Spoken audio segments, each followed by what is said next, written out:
يا مساء الأنوار على حضراتكم جميعا، يا أهلا وسهلا. وصل منتخبنا الوطني بفضل الله وبعزيمة الرجال إلى دور ال16، ويلتقي بمشيئة الرحمن يوم الاثنين القادم الساعة 6 مساء أمام منتخب بنين. حول ما سبق وما هو آتي، بيسعدنا النهاردة نلتقي بثلاثة من النجوم الكبار للغاية، من اليمين للشمال دون التقيد بالأقدميات. كابتن طاهر أبو زيد، يا مساء الأنوار. الخير يا كابتن. مارادونا النيل. الخير، كل سنه وانت طيب وكل سنه بخير. انت طيب، صحة وسعادة يا رب دايما. ملك النص كابتن فاروق جعفر، مساء الأنوار. مساء النور وكل سنه وانت طيب، والدنيا كلها بخير، ومصر بخير، والامه العربيه بخير. كل يا سنه رب إن شاء الله وانت طيب. وانت بالصحه. برنس كابتن أشرف قاسم، مساء الأنوار. مساء الانوار يا كابتن مدحت، وكل سنه وحضرتك طيب، والكابتن طاهر طيب، وكابتن فاروق، ومصر كلها طيبه. يا رب إن شاء الله. أنا عارف إن أنت أقدم من الكابتن طاهر طبعا. لا ده حبيبي. مش كده صح؟ ده حبيبي. أقدم بكام جيل؟ حوالي 7 جيل. جيل واحد بيني وبينه جيل. جيل واحد جيل. طبعا احنا هنا عشان الكاميرا ما بتتنقلش فبناخد من اليمين. انت عارف انا بحترم الاقدميات جدا، بس بناخد دايما من اليمين للشمال. ممكن يبقى قاعد هنا كابتن جمال حمزه او بركات او كده يعني. لا كابتن فاروق اللي لحقته طبعا لعبت معاه. لعب. بس هو اقدم مني طبعا. اقدم كابتن مصر وكابتن نادي الزمالك. ربنا يكرمك. انما لحقته في اوائل الثمانينات، في أوائل واواخر السبعينات. اوكي. 70. وانت سنة 80. 80 مظبوط. اعتزلت 79 كام يا كابتن؟ انا اعتزلت 85. 88. 88. عن سن؟ لا انا قعدت من 70 ل 88 18 سنه بلعب. لا سنك كان كام لما اعتزلت؟ اعتزلت كان عندي بتاع 33 سنه. 33. وانت يا كابتن اشرف اعتزلت سن كام؟ 30. سن ال 30. بدري. ما هم اللي خلوني اعتزل يعني. اعتزلوك. لا اجبرت يعني على كده. طبعا مفيش كلام. بجد؟ طبعا والله. في نادي الزمالك. لا ما انا ما بلعبش في حته ثانيه خالص. ازاي؟ قول لي كان حصل ايه، قول لي عشان مش عارف. لا انا فوجئت سنه 97 احنا بعد ما خدنا بطوله افريقيا. ودي كانت بالنسبه لي كانت المره الرابعه ان انا احصل على البطوله. وبعديها خدنا بطوله السوبر الافريقي. في نهايه الموسم انا كان عقدي انتهى مع النادي. فوجئت ان انا اسمي مش موجود في القائمه. وانت لاعب في اساسي في المنتخب الوطني. تفتح عليا فتحه كابتن كده. لا بجد، بالعكس الناس تعرف. لا يعني فوجئت بقى من الجرايد، عرفت ان انا مش موجود. من الجرايد. كان مين رئيس النادي ومين كان مدير الفني؟ كان الدكتور كمال درويش رئيس النادي. وجابوا كرول بقى، كان كابتن فاروق السيد الله يرحمه، وبعدين جابوا كرول عشان يمشيه. يعني كان قرار كرول او قرار الاداره. ما يعرفهاش. لا كرول لا هو كان ماسك المنتخب الاولمبي، بس هو لما جابوا هم لازم دايما عندنا بيحطوا كده واجهه ويعملوا من ورا الواجهه دي اللي هم عايزينه، والواجهه يشيل الليل. فطبعا هو شايل، بس هو مش فارق بقى خالص. وانا ساعتها كمان لو حضرتك بتسالني طب انت عملت ايه؟ ما عملتش حاجه طبعا. طب كان ايه السبب ان هم عايزين يعني يمشوك؟ كان هم قالوا انت نجم ولاعيب هقول لك برضه حاجه يعني. اتفضل. حاجه لذيذه قوي. قالوا ان احنا عايزين نعمل احلال وتجديد ونقلل الاعمار السنيه. انا مشيت وانا كان عندي 30، يعني خلصت وانا 30 سنه. كان في ناس موجوده في الفرقه اكبر مني بسنتين وثلاثه. اوكي. بس فمش عارف ما مشوني انا ليه. تفتكر اسم من الاسماء اللي كانت فوق ال 30؟ لا لما في مجموعه، ايمن منصور واسماعيل يوسف وعصام مرعي، يعني في مجموعه كبيره كانت موجوده فوق ال 30. وحسين كان السيد. في خلاف شخصي بينك وبين لا خالص، انا عمري ما عملت. لا عمري في الموضوع ده. لا خالص، ما انا عارف. سبحان الله سبحان الله. وانت اعتزلت سن كام يا كابتن طاهر؟ ما اعتزلتش لسه. انا اشهد على هذا. لا هو كان الافرج بتاع الاجيال بتاعتنا 30 سنه. اوكي.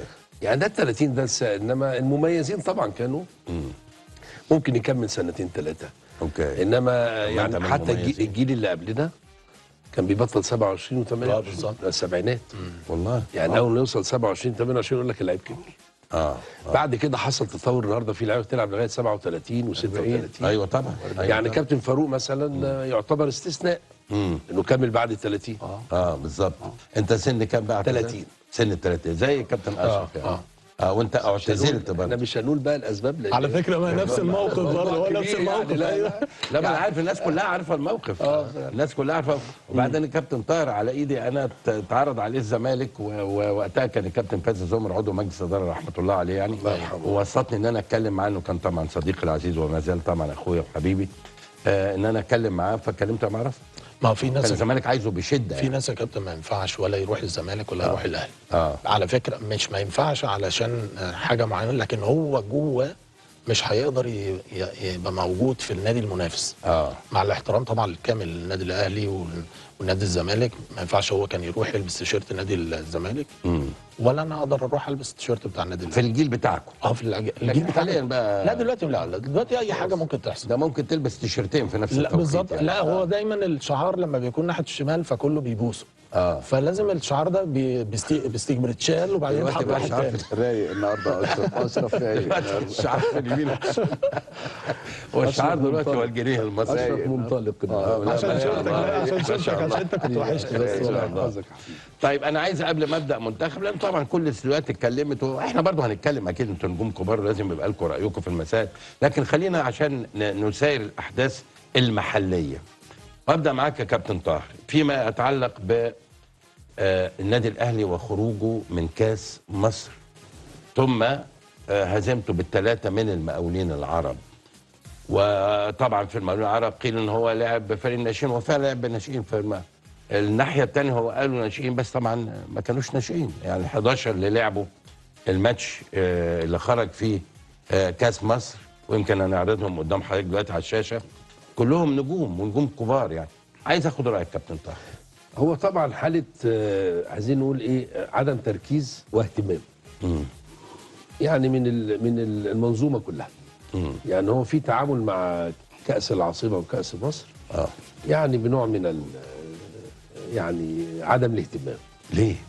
طب لو اعتبرنا كاس العاصمه هكذا، كاس مصر بتوديك لبطولات كاس مصر جاي في اعقاب جاي في اعقاب بطوله تقيله. الدنيا كلها مهتمه بيها، تركيز اللاعبين مش موجود، مفيش تركيز اداري طبعا في نتائج المباريات نفسها. فلو بنحط عنوان فاحنا بنقول ان هذا الخروج نتيجه عدم اهتمام وعدم تركيز وتعامل مع البطولتين بنوع من الاستهانه يعني. كرة القدم معروفه طبعا على يعني ده زي ما بيقولوا ايه، يعني عرف في كرة القدم. يعني ما بتحترمش كرة القدم بتلاقي على طول جمهور يا كابتن طاهر، جمهور النادي الاهلي اكيد طبعا الجمهور متاثر، بس هو الجمهور مش مركز برضه. يعني الجمهور جزء من جمهور مصر. جمهور الاهلي العظيم ده جزء من جمهور مصر مهتم ببطولة الامم وباهدافنا فيها ايه عشان كده تلاقي التعليق على الخروج نفسه من البطولتين لم يجد اهتمام من كثيرين فعلا، باستثناء بعض الانتقادات اللي هي يعني اللي لقت وقت، انما الوقت كله منصب على بطوله كبيره طبعا بطولة طبعا تقيله يعني بص يا كابتن، التشكيل اللي لعب يعني النهارده سيحه لسه شارينه، عمر كمال لعيب اساسي، ياسين مرعي جايبينه من فاركو شارينه، اشرف داري جابه من فرنسا دولي مغربي، محمد شكري شارينه من سيراميكا، كوكا طبعا بيلعب، احمد رضا قالوا عليه ده مشروع النادي الاهلي من بتروجيت، محمد عبد الله الوحيد اللي ناشئ في الفرقه، طاهر محمد ومنتخب شباب طبعا طاهر محمد طاهر، محمد شريف جرادشا. وفي مشكله فنيه. ايه هي المشكله الفنيه؟ اما بتفرغ فريق من مضمونه وبيبتدي معظم البدلاء بيلعبوا الا لو في بطوله مجمعه زي اللي حصلت. يعني ما نقدرش نعمل مقارنه ما بين منتخب مصر البدلاء امام انجولا والنادي الاهلي في كاس مصر. مفيش تجانس، اول مره تقريبا معظمهم يلعب مع بعض، التركيز غايب، الاستهانه بالمنافس برضو بتلعب نادي درجه ثانيه او ثالثه. الحاجات دي يعني الحاجات دي كلها يعني لازم يبقى في حساب، يعني لازم تدفع الثمن. طالما ما ركزتش، ما عشتش المباراه، ما حسيتش ان انت يعني انت بتلقي باللوم على اللعيبه نفسها. طبعا بشكل كبير اللعيبه نفسها طبعا. لان هل حد فيكم له راي ثاني يا جماعه؟ يعني انا عايز اقول بس عشان بصراحه يعني عشان البطولات دي بتبقى مشكله للانديه وتاريخ والانديه بالظبط، والانديه بتبقى عايزه تلعب في بطولات عشان تاخدها، لكن بتنسى حاجه. لازم الانديه اثناء البطولات او المنتخبات، تجمعات للمنتخبات، لازم اتحاد الكره بسرعه ما يعملش بطولات محليه. عايز يخلص الجدول. ما ينفعش يا كابتن. لازم انت كل فرقه لازم تاخد وضعها وحقها، ده لعيبه، انت جايب لعيبه الملايين وبعدين تقول لي هتوقعوا المنتخب مصر. طب ما دول بالملايين اللي احنا عرضناهم على الشاشه، بس انت ما عندكش بقى الفرقه. كان طاهر بيتكلم في حاجه كويسه، ان انت جبت لعيبه جديده في الملعب، لعيبه لا خبره ولا تجانس، ولا عارفين المنافس عامل ازاي، واول مره يقعدوا مع المدرب او بيحضروا. طب شارين كل دول ليه؟ ما هو شاري بقى عشان كلهم مستقبل. دول ما عشان مستقبل. ما خلي بالك دلوقتي بقى الضحيه الكبيره في البطولات الاهلي والزمالك، عشان بيلعبوا 3 بطولات، يعني بيلعب دوري وكاس والبطوله الثالثه كاس العاصمه. كاس العاصمه، ادي 3. بلس بقى ان انت معاك البطوله ابطال الدوري والزمالك او المصري او اي فرقه ثانيه، يعني هنقول بيراميدز والاهلي بيلعبوا ابطال الدوري، الزمالك والمصري بيلعبوا الكونفدراليه. نعم. انت ما تقدرش لعيب يلعب لك 5 بطولات في وقت واحد. لازم نراعي ده. ما احنا مش هنقول بقى هي العمليه مش هنفتح صدرنا واحنا نلعب، لا، اللعيب ده برضك بني ادم عنده. بس خلي بالك اللي بيلعب في المنتخب مش مشارك دلوقتي في البطولتين دول. برضك هنرجع يا كابتن نقطه مهمه. احنا ما قلنا منتخب الف ومنتخب ب، يعني الاسم بتاعنا اتهز كمصر العاصمه، البلد الكبيره اللي اعظم بقى كوره في الدول العربيه، اتهز ان انت ما رحتش بالمنتخب بتاعك الاساسي. دي حاجه. حتى لو فرقه ثانيه راحت، لا، انا عندي رحت جايب مجموعه يعني متوسط الاعمار بتاعها عاليه، مجموعه ما بتلعبش بشكل دائم مع الفرق بتاعتها، لعيبه ممكن نفسيا ومعنويا ما انضمتش للفريق الف، راحه في الفريق ب. المدرب كمان الكابتن حلمي، يعني الكابتن حلمي طولان برضك زي ما احنا بنقول، يعني الناس بتضغط على حلمي برضك معذور ان هو برضك عنده لعيبه كلهم متوسط الاعمار بتاعتهم عاليه، فدي برضك ما خلتوش تاهل بشكل كويس. فانا لازم اراعي ما انا هقول ان انا مثلا مدرب او حضرتك مدرب او اي حد مدرب هيراعي دي. طب انا ده اول حد هيظلم فيها المدرب. يعني انت باختصار كده يا كابتن فاروق شايف ان الخطا من المنظومه ان هي حطت البطولات دي في هذا التوقيت. طبعا. ولو انه هو عشان يخلص الدوري بتاعه والكره كلها في شهر 5 زي ما بيقولوا، كان لازم ما كانش عشان ما يديله حقه يشتركش بقى يا كابتن على حساب الانديه يا كابتن. على حساب الانديه. طيب ما خلاص ما تشتركش بقى يا كابتن. اللي حصل كمان يا كابتن ان المشكله ما اشتركش. المشكله الكبيره اللي قابلت الانديه عمليه الدفع باللعيبه الناشئين خسرتهم كلهم. يعني فرق النادي الزمالك لعب كل اللعيبه اللي كانت موجوده في المباراه الاخيره، نفس الوضع بتاع الاهلي والنادي الاهلي. فهو خسر مجموعه كبيره. عمليه الدفع باللاعب الناشئ او الشاب اللي لسه طالع محتاج ان يكون معاه لعيبه في الملعب تبقى عندها خبرات عشان يقدر ان هو يقف على رجله. زي ما انت طلعت في وسط الاباطره. طبعا مفيش كلام. فلما تحس ان في لعيبه كبيره جنبك انت كمان بتتقل كلاعب بلغه الكوره يعني. لكن مجموعه اللعيبه اللي موجودين عن احساسهم ان احنا كل الفرقه فرقه ناشئين، فهم مش مهتمين بالبطوله ديت، احنا نازلين علشان لو اتغلبنا برضه مفيش حد في مبررات كتير جدا عند اللاعب.